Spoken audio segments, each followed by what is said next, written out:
जय श्री राम, जय श्री राम। आज भारत में भारतीय संस्कृति और सभ्यता लुप्त हो रही है, इसलिए भारतीय संस्कृति को आप और आपकी भावी पीढ़ी पुत्र पुत्रियों को भारतीय संस्कृति, सभ्यता व संस्कार होने चाहिए। अक्षर विद्या एक विद्या है, परंतु अक्षर विद्या से अधिक महत्व है भारतीय संस्कृति और सभ्यता और संस्कार की। जब संस्कार का अर्थ है शिक्षा, संस्कार, सभ्यता यानी असभ्यता न होकर के सभ्यता।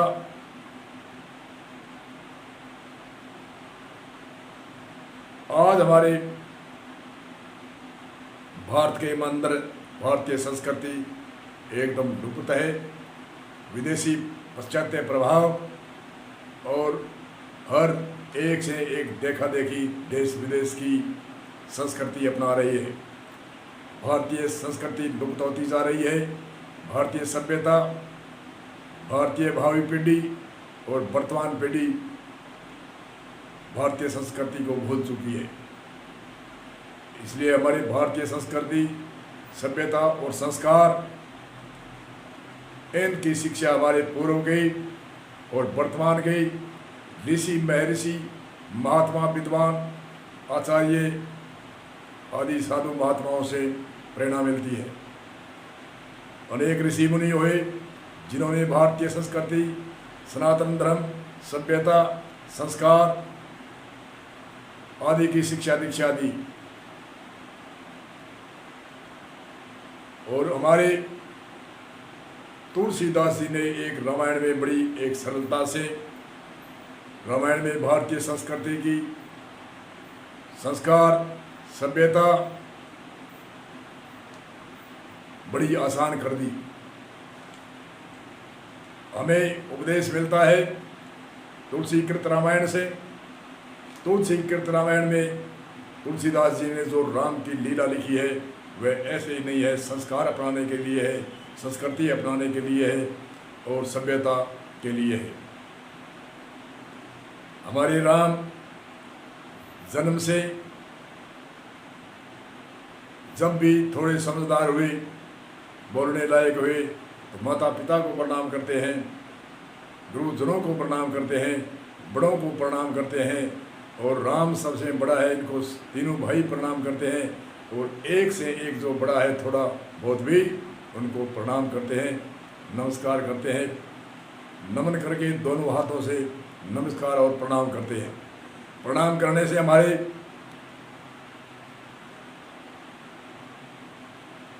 कई फल मिलते हैं। प्रणाम करने से बुजुर्गों और बड़े महान पुरुषों को प्रणाम करने से यश बढ़ता है, कीर्ति बढ़ता है, धन बढ़ता है और उम्र बढ़ती है। आदि आदि अनेक तरह के यश, कीर्ति, उम्र, धन, लक्ष्मी आदि की प्राप्ति होती है। इसलिए बड़ों को प्रणाम करना चाहिए, माता पिता को प्रणाम। बड़े बुजुर्ग है उनसे भारतीय संस्कृति, सभ्यता का संस्कार लेना चाहिए। आज जो बच्चों को संस्कार देते हैं, प्रणाम करने का कैसा संस्कार है? प्रणाम करने का संस्कार ऐसे है, टा टा टा टा टा। क्या शब्द है टा टा टा टा? कौन से शब्दकोश में इसका, कौन से डिक्शनरी में इसका अर्थ है? क्या टा टा टा टा? भारत के से जब अंग्रेज भाग रहे थे, वह ऐसे कर रहे से हम जा रहे हैं, मारो मत, मारो मत, टा टा टा टा टा टा। और उन शब्द को हमने एक भारतीय संस्कृति में प्रणाम के रूप में जोड़ दिया। कैसी हमारी सभ्यता है, कैसे हमारे संस्कार है, कैसे हमारे भावी पीढ़ी और वर्तमान पीढ़ी में ऐसे संस्कार होंगे। तो जिसने मारपीट के भयभीत से अंग्रेजों ने टा टा टा टा टा टा कहा था, हम जा रहे हैं और ये मारो मत, मारो मत, हम देश छोड़कर जा रहे हैं। और हमारे यही शब्द एक भारतीय संस्कृति का संस्कार हुआ। प्रणाम करने से कहते हैं महान पुरुष हो, चाहे विद्वान ऋषि मुनि हो, उनको प्रणाम करने से 4 बातें बताई वह तो है ही है।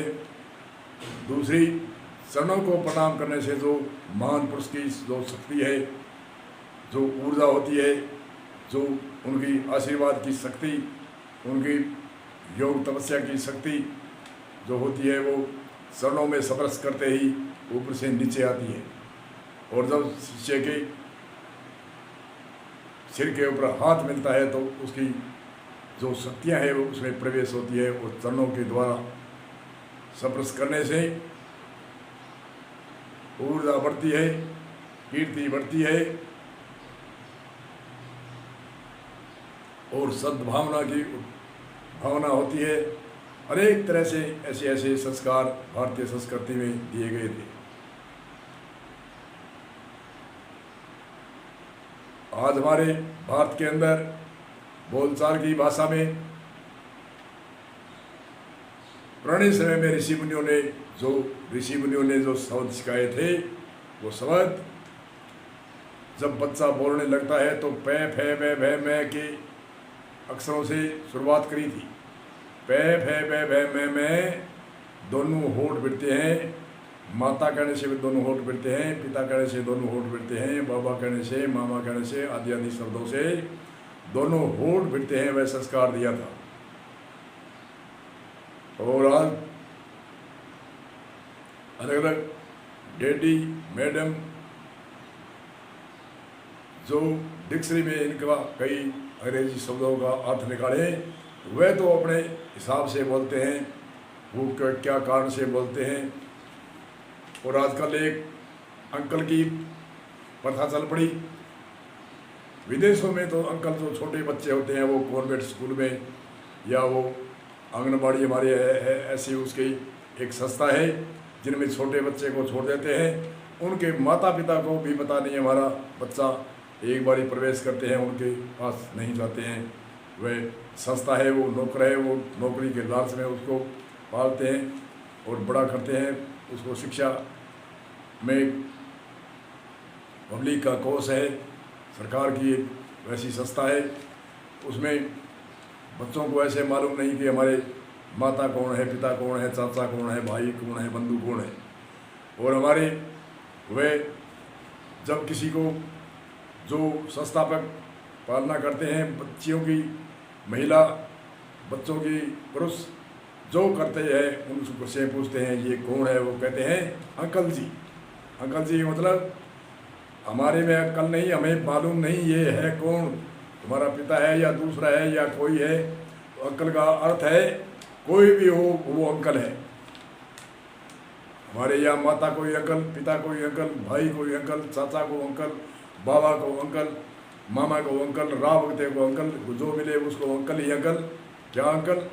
जो हमारे में अक्ल नहीं, जो हमारे भारतीय संस्कृति में इतने संस्कार थे, जो एक शब्द से कई एक ज्ञान पैदा होता है। जैसे कोई मित्र के पास कोई आता है मित्र, और उसके पास कोई लड़कों का, पुत्रों का मामा आता है, तो वो पूछता है ये कौन है? वो कहता है ये हमारे बच्चों का मामा जी। उसे कितना ज्ञान हुआ कि ये मित्र का साड़ा है, हमारे भाभी जी का भाई है, इनके गांव है, इनके पिता है, वे उनके नाना जी है, वहाँ उसकी नानी जी है, आदि आदि, उनके मौसी जी भी है। और अनेक तरह से ऐसे एक शब्द से, एक मामा जी कहने से अनेक शब्दों का अर्थ हमारे समझ में आता है, और हम समझ जाते हैं कि ये एक शब्द से इतनी विशाल हमें ज्ञान मिलता है। और अंकल जी क्या है? अंकल जी जो मिले वही अंकल जी। वह तो सही कहते हैं, क्योंकि उनके देशों में जो अंकल जी कहने की प्रथा क्यों है, उन प्रथा को हम नहीं समझ सके, और उनकी देखा देखी में हम अंकल जी, डैडी, मैडम आदि अनेक तरह के शब्द बोलते हैं। जो हमारे जो संस्कृति में यहाँ जो डिक्शनरी या शब्दकोश के अंदर उसका अर्थ किया जाए, तो वह शब्द हमारे लायक नहीं है, बोलने के भी लायक नहीं है, हमारे संस्कृति की, सभ्यता के और संस्कार के विरुद्ध है। और हम बच्चों को यही सिखाते हैं। और आजकल डराते हैं, अगर जो कोई बुढ़ा वडेरा कोई बच्चों को राम राम कहने की प्रथा चलाता है, बच्चों को सब कहता है तो पढ़े लिखे आएंगे, अरे क्या राम राम है, अरे टाटा टाटा कहो दादाजी या पापा जी, क्या बच्चे को सिखाते हो राम राम, टाटा टाटा टाटा क्या शब्द है टाटा टाटा, किस शब्द कोश में किस डिक्शनरी में इसका शब्द है टाटा टाटा, और क्यों कब कहा था टाटा टाटा, और कैसे ये शब्द आया, कहाँ से आया, उनकी इनकी उत्पत्ति कहाँ से हुई, ये आज के वर्तमान के जो पढ़े लिखे जो MA BA और बड़ी बड़ी डिग्रियां करते हैं उनको समझना चाहिए ये शब्द आया कहाँ से और हम क्यों बोलते हैं, इसका शब्द में कोश में और डिक्शनरी में इसका अर्थ क्या है, कोई अर्थ है। परंतु ऐसे देखा देखी में हम संस्कार को भूलते जाते हैं। हमारे भारतीय संस्कृति में अनेक ऋषि मुनियों ने भारत की संस्कृति दी। आदिकाल से लेकर मनु महाराज ने संस्कृति के बड़े संविधान, हमारी घर गृहस्थियों के लिए संविधान और बाल बच्चों की संस्कार और सभ्यता और संस्कार आदि बहुत ऋषियों मुनियों ने ऐसे हमारे भारत के अंदर बच्चा जन्म से लेकर के और मृत्यु तक हमारे ऋषि मुनियों ने 16 प्रकार के संस्कार बताए हैं। जो माता के गर्भ से शुरू होता है, जब 5 महीने का बच्चा होता है उस समय संस्कार शुरू होते हैं। माता जो अच्छे सूरवीरों की गाथा सुनेगी तो बच्चा सूरवीर होगा, जो माता ज्ञानवीरों की गाथा सुनेगी तो बच्चा ज्ञानवीर होगा, और दानवीरों की गाथा सुनेगी तो वह बच्चा ज्ञानवीर होगा। ऐसे हमारे कई उदाहरण हैं। जैसे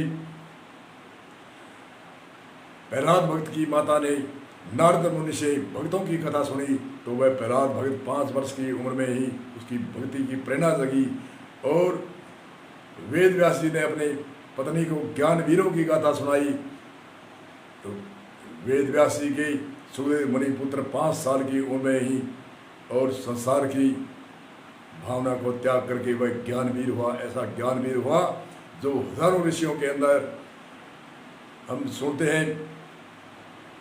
राजा परीक्षित ने कहा मुझे 7 दिनों में श्राप है, मेरी मृत्यु है, तो और किसी ने, हजारों ऋषियों ने, किसी ने ऐसे नहीं कहा, किसी ने कहा कितने महीने लगेंगे, कितने वर्ष लगेंगे, 7 दिनों में क्या मोक्ष मुक्ति हो सकती है।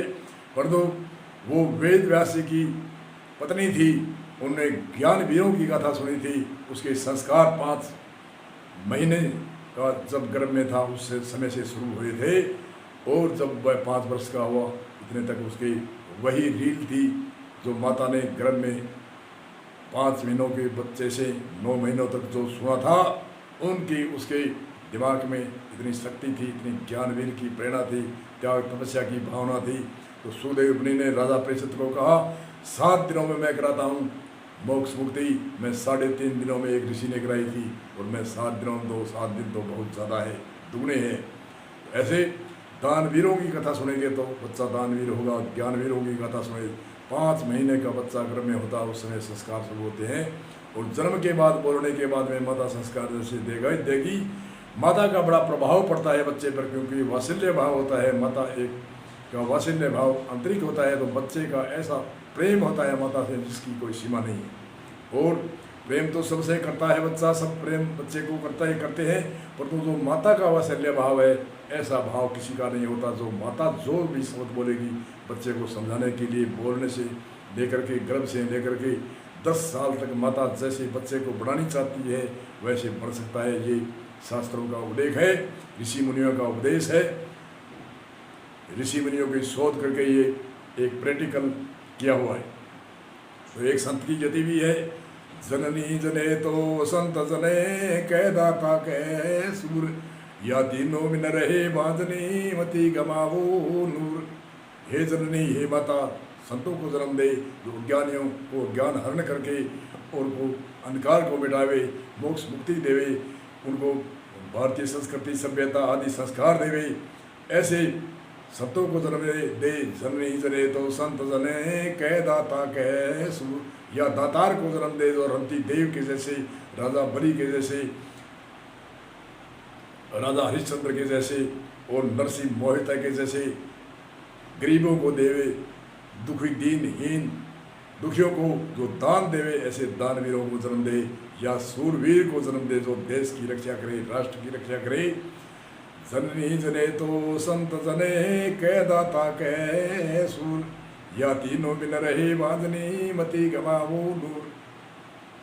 ये 16 संस्कारों से जो ऋषि मुनियों ने संस्कार बताए हैं, ऐसे संस्कार देने से ये निश्चय है कि 90% तो जो अपना माता पिता चाहेगा वैसा पुत्र होता है, परंतु हम लापरवाही करते हैं, संस्कार नहीं देते हैं। सभ्यता, संस्कार, शिक्षा, दीक्षा आदि एक सिर्फ अक्षर विद्या पर ही जोर देते हैं। अकेली अक्षर विद्या अकेली नहीं है।